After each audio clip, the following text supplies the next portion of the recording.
Hello, my dear students. Welcome you all to the computer graphics lecture. Today, we are starting with fourth unit that comprises of light, color, shading, and removal of hidden surfaces. In first two lectures, we will be learning about color models, where we will discuss about the theory behind how to represent colors in computer monitor, printer, and other graphics devices. Our discussion will revolve around four major points. First being the introduction, where we will discuss about what is the color, what is light, and what are the basic properties of light and color.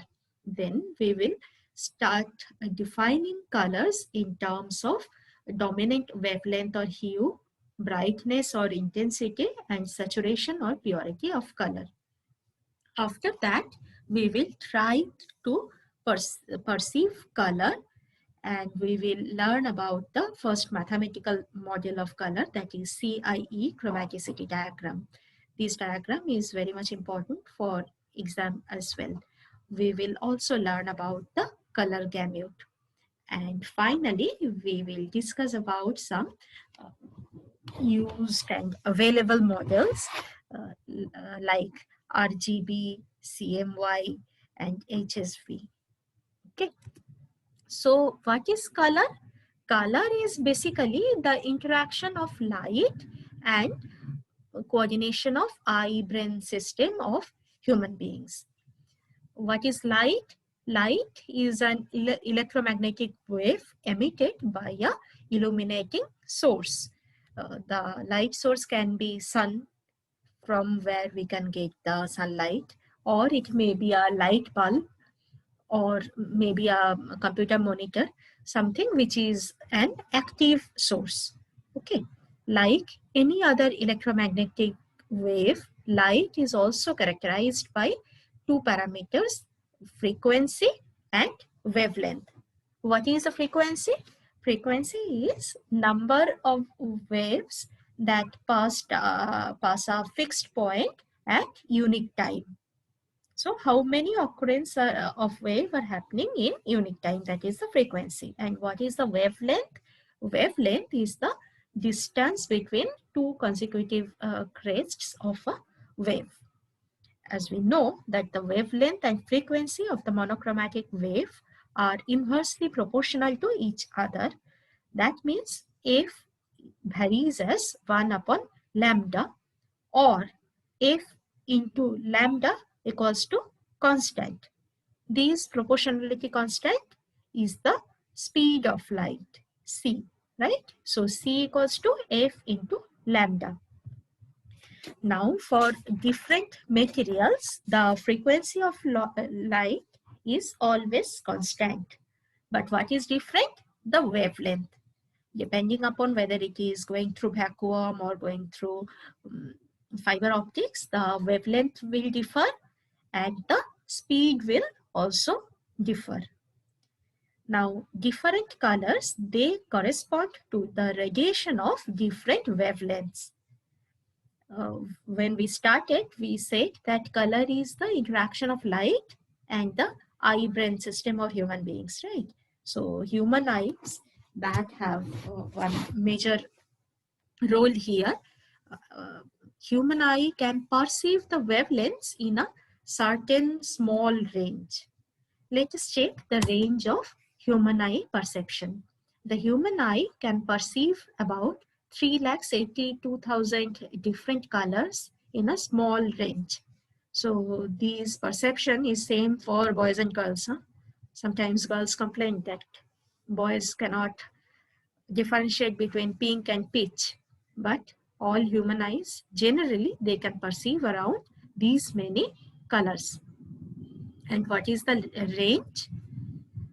The range is range can be defined in terms of wavelength as well as frequency. So if we talk about the wavelength, then we can perceive the wavelengths of 400 nanometers to 700 nanometers, while where 400 nanometers wavelength is for violet light and the 700 nanometers wavelength is for red light. So these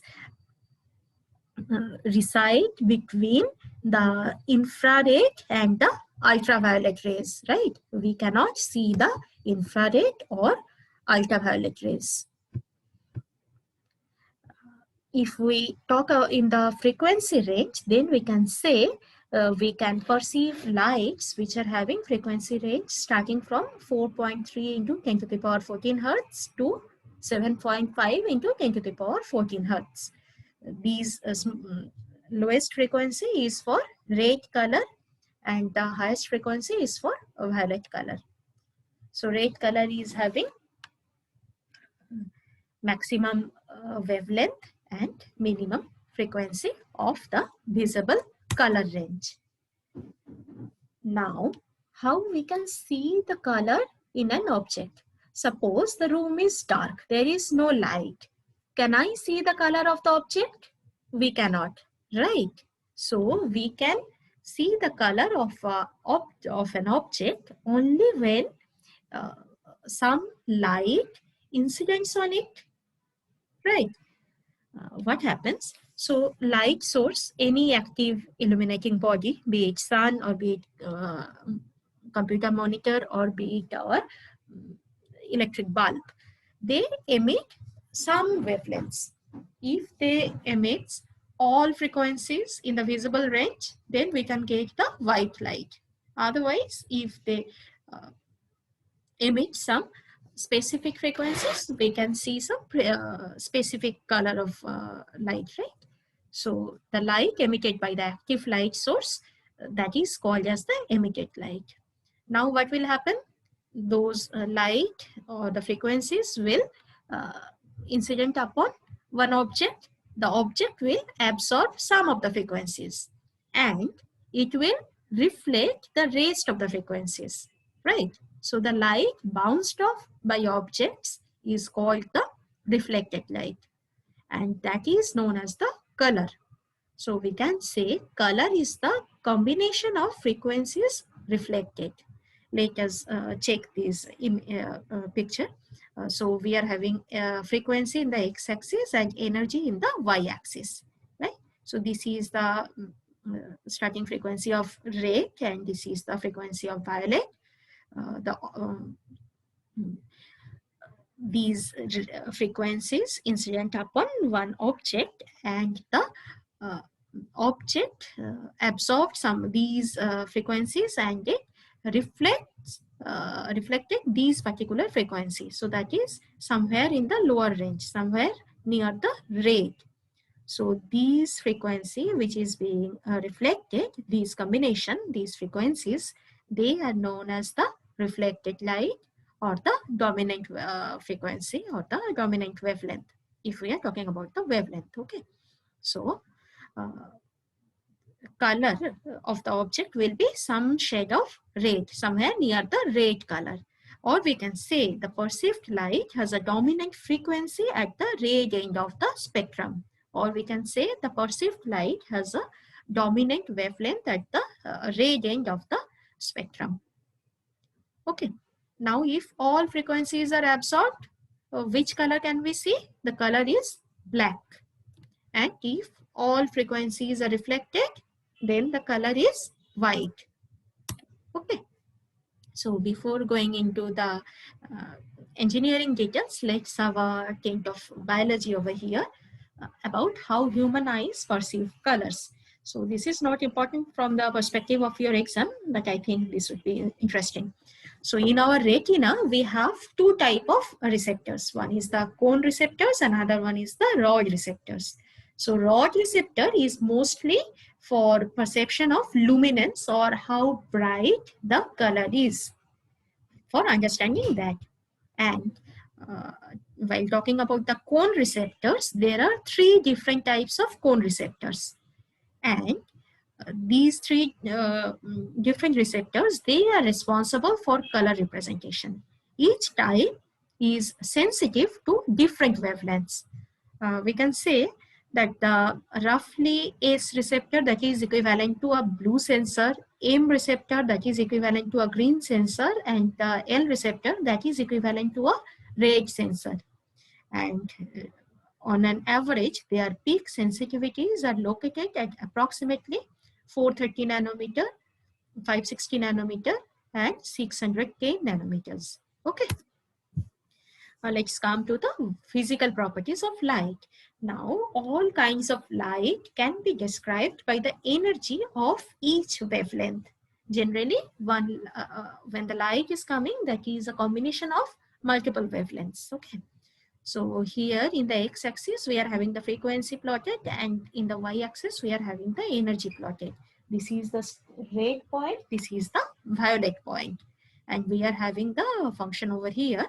So this is known as the energy spectrum, the distribution showing the relation between energy and wavelength. Okay, this is the energy spectrum. The light or color, that is characterized by three perceptual terms. First one being the hue or the color of the light. What is hue? Hue is that thing which distinguishes the white light from the red light, or the red light from the green light, or the green light from the blue light, like that. So this is basically the color of the light. Okay. So how can we understand? Which one is the color of the light? The dominant wavelength of the reflected light, right? The wavelength which were being reflected by the object, that is the hue or the color of the object, right? So this is represented by ED. The second parameter is brightness or luminance or intensity. Okay, so what is that? That is the perceived intensity of the light, the value of the light, how bright it is. How is it measured? It is measured as the total energy in light. That means it is proportional to the area bounded by P lambda, or the distribution function, this one, right? And the lambda or the frequency. Lambda axis in the 400 nanometer to 700 nanometer range, the visible range. So more the area, more bright. Higher the luminance, more brighter the light to the observer who is looking. Fine. So now we will have one integration of this region over the lambda. We will get the luminance or the brightness. Got it? The next term or the parameter is the saturation or purity. This will say you how washed out or how pure the color of the light appears. For example, we are making two glasses of chocolate milk. We are having the white milk. We are adding some amount of Bonvita in it. So it may be so in one glass we are having less Bonvita, and the second glass we are having the we are adding more Bonvita. So their color will differ somehow. Yes, that is the difference in the saturation. That means it is defined by how much white has been mixed to that color. So we can say pastel shades are less pure. How can it be measured? It can be measured as the pure color by pure color plus white color mixed to it. Okay, that is the saturation. So these things are important as definition and for the exam purpose as well. Hue and saturation, they are often called the chroma parameters, whereas the luminance or the brightness or the intensity, that is called as the luma parameter. Okay. Whenever we see some real life light, we can understand that multiple lights are coming from multiple color sources. We often have the overlapping of lights, right? So if two color sources combine and they produce a white light, what can we say? That these two colors are complementary colors.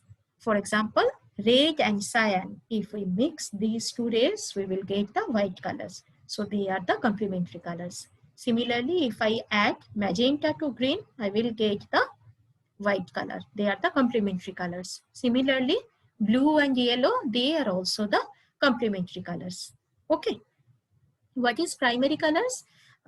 Two or three colors used for describing other colors. So each color model, they define their own primary colors, uh, and they express all other colors in terms of those three primary colors. For example, in RGB model, the primary colors are red, green, and blue. Any color you want to make, that will be some addition of some amount of red, some amount of green, and some amount of blue. Okay, and this is known as the color gamut. Color models that are used to describe combinations of light in terms of dominant frequency or the hue use three colors to obtain a reasonably wide range of colors. And this range, that is called the color gamut for that model. The colors which we can obtain using those basic colors of that model, right? We will check two more definitions. One is the additive color, another is the subtractive color. So these we will discuss in details while discussing about RGB model and CMY model. Just a definition over here. Additive color, how can we get this? By adding together lights of different primary colors, we can get one additive color. So, if all colors are mixed with equal intensity, ideally we should get the white color. And if no color is mixed at all, that means absence of all colors, then we can say the black color is produced. Okay. So basic colors are red, green, and blue. If I add red plus green plus blue, I will get white. If I add green plus red, I will get yellow. Blue plus red, this will give me magenta. Blue plus green, this will give me cyan. Okay, so this is the additive color scheme. And what is subtractive color scheme? Assume there is already some black ink. All colors are present in that black ink. So presence of all colors, that is black here. Okay. Now we have to remove one color from that black to get the other colors. If I remove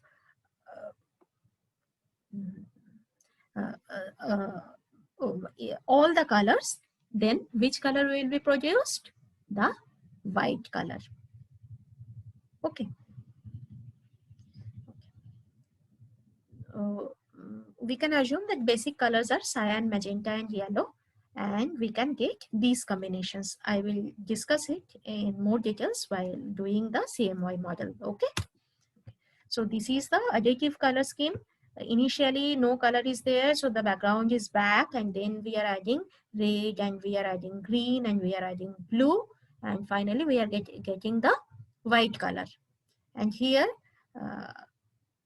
the background is white, that means absence of all the colors.